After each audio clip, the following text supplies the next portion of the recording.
All right, Friday, we made it. We made it. I mean, this is just a week, April 19th. Today, we're talking about Tesla's continued troubles, GM going hydrogen, and tech titans duking it out, we'll call it. They never actually did. They were supposed to fight. The second story should just be called "Everybody Goes Toyota." Oh no, it's got more context than that. Okay, I know. Does Toyota do hydrogen? Yeah, that's like the thing that everybody's saying that they're gonna come in. They're gonna like come in late in the game and be like, "Oh, by the way, we've been around the working on corner this in that little corner over there." Yeah, no, we'll wait and see what happens. We'll see what happens. Man, things that we come around the corner with.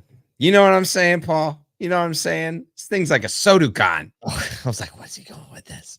You know, yeah, so ASOTU CON. Look, I mean, we've been talking about it every day because it's worth talking about every day. And we're now what, 25 days. 25 days. Oh my gosh, which is kind of nuts. But this is what we're going to be. We're talking to the 3 team weeks yesterday. from Monday. What's that? Wait, 25. So we're gonna be like 25. under 3 weeks next. Oh my gosh. Oh my goodness. Let us have a minute, please. Yeah, but Paul and I come to this like I gotta go. reality every single morning. I have to go. Wait, what? I need to go do something. Stop the pod. No, but we we've got a great relationship with this venue, and what is really great about that is like the venue adds to the entire experience, right? The people there, the way that they, flex and move while we're there.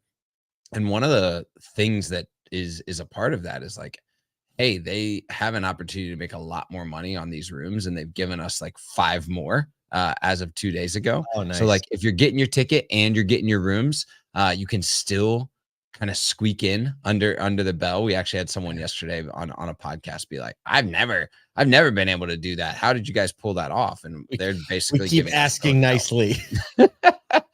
So that's all part of the experience, is like, does the venue participate in the experience of ASOTU CON? And that was important to us. We when we went there a year and a half ago, we were paying attention to how the front desk, how the people in the back, how people smiled at you. So it's just like one of those little things that we like to pay attention to. Sure is. I want to thank our co-presenting sponsors, Gubagoo and Reynolds, for helping us make this possible.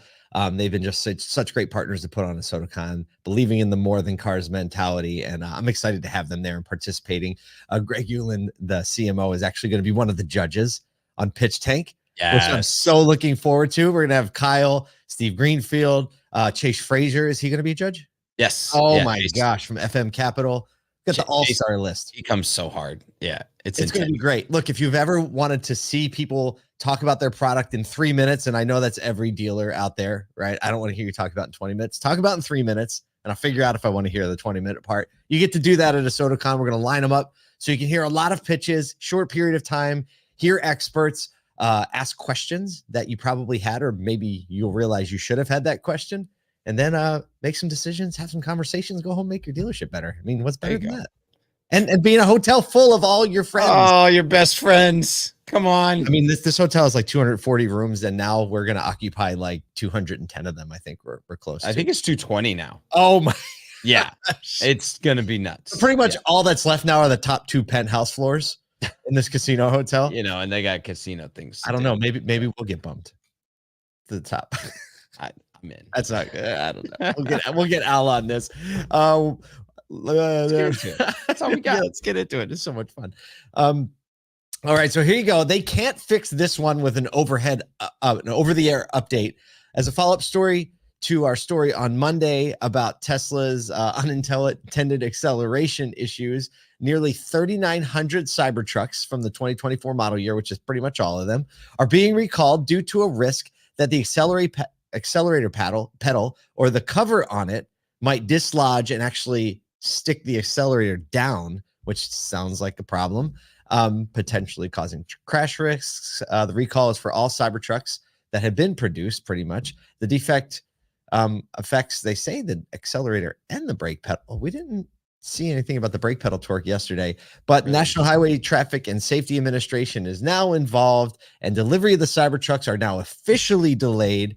Tesla is not, Tesla's not aware of any injuries that has happened, but it's unclear how they're going to repair the affected vehicle. Yeah, because where are you going to repair those in the 5 shops you have per city? Right. This is like, the interesting thing is I don't remember actually Tesla having like an in-person recall at this point. Everything has been like, oh, and guess what? We fixed it over the air. Their R&D and their product go live is typically super tight, which is why they don't have those issues. They have a lot more software issues, but not a lot of physical issues. So this is kind of an interesting one. I'm really interested to just watch it play out, see how even Elon responds to all of this via Twitter. I haven't seen anything yet. Maybe I just missed it. And see how the public kind of reacts to, hey, we thought this thing was like God's gift or Elon's gift to trucks, so to Mars rovers. I just looked really quick. I didn't see any other recalls, but everything's kind of buried under this news about Cybertruck recall. Right. So we'll figure that out. Speaking of figuring things out, they are. We got a follow-up comment from John Foley from Recharge. We should ask our friend. I know. We had to phone a friend, but DM friend in the comments. John Foley of Recharged. Check him out. Says they've had a few, and he is an absolute Tesla expert. If you want to use EV Tesla expert, he's going to be at ASOTU CON. Of course, talking about EV things. He's a people. He came up with the idea for Recharged at ASOTU CON. Oh man, 2 years ago. It's an amazing. Sideways every time. I know, it makes me so happy. Or if he didn't come up with the idea, he was at least like, "I'm going to do this. I'm going to do it now." We gave him some like, "Hey, you should go do big, audacious, borderline stupid things to build a company." Borderline stupid thing. I mean, that's kind of every company, right? Like right. This doesn't really add up if I'm about to, embark on the risk I'm about to embark on. GM is spearheading a new project to replace diesel engines with hydrogen fuel cells, debuting a medium-duty truck powered by hydrogen for Southern Co. in Georgia. So Southern Co. is a power company, right? Yeah. I don't know. I don't live down there. Yeah, the Chevy Silverado 5500, it's going to feature GM's Hydrotech fuel cells offering 300 miles of range. It weighs almost 20,000 pounds, which is 10 tons if you're doing the math, and has the ability to generate. This is cool. At first, I looked at the truck. I was like, this truck looks really kind of like dumb, right? But then I realized there's a full power plant in the middle of it.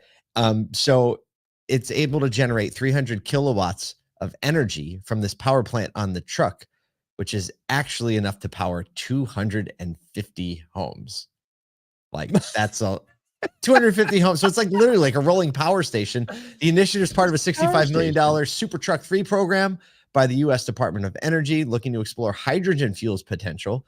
Here's a quote from Mark Dickens, vehicle chief engineer for fuel cell products. He says, "This is the most exciting transformation I've been a part of at GM."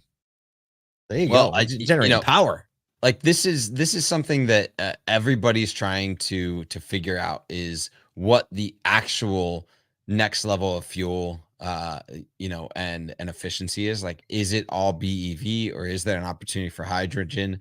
We see, we've chronicled this over the past 2 years multiple times where you get commercial grade tech first, right? That's a little bit quicker to market, even things like autonomy at a commercial grade, and then it gets pushed down into residential and consumer product. So kudos for GM for dropping this it was out of left field from my perspective. I know. And they did say one of the things that this, if it all goes well, is this would be the reason that a microgrid of hydrogen fueling stations would be built. Yeah. And so that also makes sense. You start building the infrastructure to move the hydrogen around, which is a great step in the direction of actually being able to get hydrogen at like a consumer pump. I did see an article yesterday. I think it was the F-150 Lightning. It was the new Silverado. It was one of the trucks. It said it can power your house for 2 weeks. I think that's the Lightning, right? What's the Lightning? I'm pretty sure. I'll tell you what, it can't power my house for 2 weeks because I got 4 kids. You got 4 kids. And boy, those little suckers be leaving everything. Yeah, right. Speaking of those little suckers, going back and forth. Big suckers now. And they're coming out punches. Mark Zuckerberg has overtaken Elon Musk to be the world's, get this, third richest person. Remember those days when Elon Musk was the They've richest person both in the taken a world? little dip. Yep.